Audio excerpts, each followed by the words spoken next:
Hi అండి, welcome back to my channel. ఈరోజు వచ్చేసి అయితే బీట్రూట్ రైస్ అనమాట. చాలా ఇష్టంగా తింటారండి పిల్లలు అయితే. లంచ్ బాక్స్లోకి కొద్దిగా కూడా వదిలిపెట్టకుండా ముందుగా దానికి కావాల్సిన పదార్థాలు అయితే చూసేద్దాం. ముందుగా ఒక బీట్రూట్, 2 ఆనియన్స్, 4 పచ్చిమిర్చి, కరివేపాకు రెమ్మ ఒకటి తీసుకొని అయితే కట్ చేసుకొని పక్కన అయితే పెట్టేసుకోవాలండి. నేను ముందుగా అయితే మీకు చూపిస్తున్నాను అనమాట. అలాగే ఒక గిన్నె అయితే తీసేసుకొని ఒక గ్లాసు బియ్యం అంటే బాస్మతి రైస్ పోసానండి. మీ ఇష్టం, మామూలు రైస్ అయినా పోసుకోవచ్చు అనమాట. బాస్మతి రైస్ అయితే పిల్లలు ఇష్టంగా తింటారని పోసాను అనమాట. బాస్మతి రైస్ ఒక గ్లాస్ పోసి 2 గ్లాసులు వాటర్ అయితే పోయాలండి. ఇలా పోసిన తర్వాత కొద్దిసేపు నానిచ్చి లేదా అలానే పొయ్యి మీద అయితే పెట్టేస్తే ఉడికిపోతుంది అనమాట. ఈ లోపల మనం ఆనియన్స్, పచ్చిమిర్చి, బీట్రూట్ కట్ చేసి పక్కన పెట్టేసుకోవాలి. తర్వాత ఒక ప్యాన్ తీసేసుకొని 2 టేబుల్ స్పూన్ ఆయిల్ వేసేసి అందులో 2 దాల్చిన చెక్కలు, 2 లవంగాయలు, ఒక బిర్యానీ ఆకు, కొద్దిగా జీలకర్ర వేసేసి ఒకసారి అయితే కలిపేసుకోవాలండి. ఇలా కలిపిన తర్వాత మనం ముందుగా కట్ చేసి పెట్టుకొని ఉంటాయి కదా ఆనియన్స్, ఇలా అనమాట. ఈ ముక్కలన్నీ వేసేసి ఒక్కసారి అయితే కలిపేసుకోవాలన్నమాట. ఇలా కలిపిన తర్వాత ఒక 5 మినిట్స్ అనేది వీటిని వదిలేయాలండి. ఇలా వదిలేస్తే ఏమిటంటే బాగా మగ్గిపోతుంది అనమాట. ఈ విధంగా ఇలా మగ్గిన తర్వాత ఇందులో ముందుగా కట్ చేసి పెట్టుకున్న పచ్చిమిర్చి, కరివేపాకు ఒకసారి వేసేయాలండి. ఇలా వేసిన తర్వాత ఒక 2 మినిట్స్ అయితే వదిలేసేద్దాం. ఇక్కడ నేను చూపించిన విధంగా అనమాట.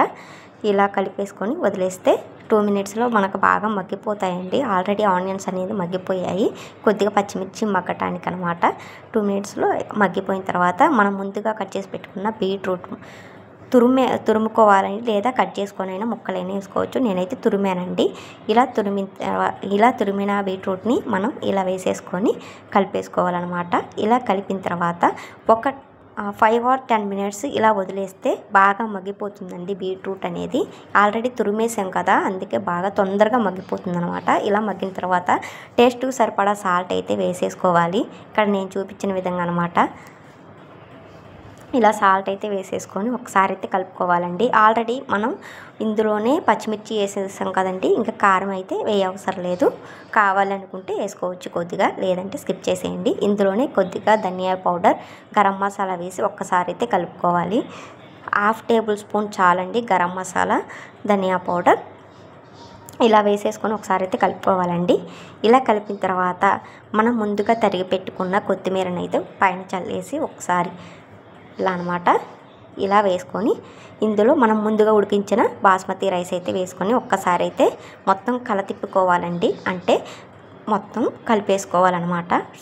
అది మొత్తం మనకి బీట్రూట్ అనేది అన్నానికి నేను చూపించిన విధంగా పట్టేంత వరకు బాగా కలిపేసేయాలన్నమాట. ఇలా కలిపిన తర్వాత పైన ఒక 1/2 లెమన్ అయితే ఇలా పిండితే టేస్ట్ అయితే చాలా బాగుంటుందండి. పిల్లలు లంచ్లో చాలా ఇష్టంగా తినే ఫుడ్ అనమాట. పిల్లలకి హెల్తీ కూడా. మనం ఉట్టి బీట్రూట్ ఇస్తే తినరు కదా, అందుకే ఈ విధంగా అనమాట. Thank you for watching.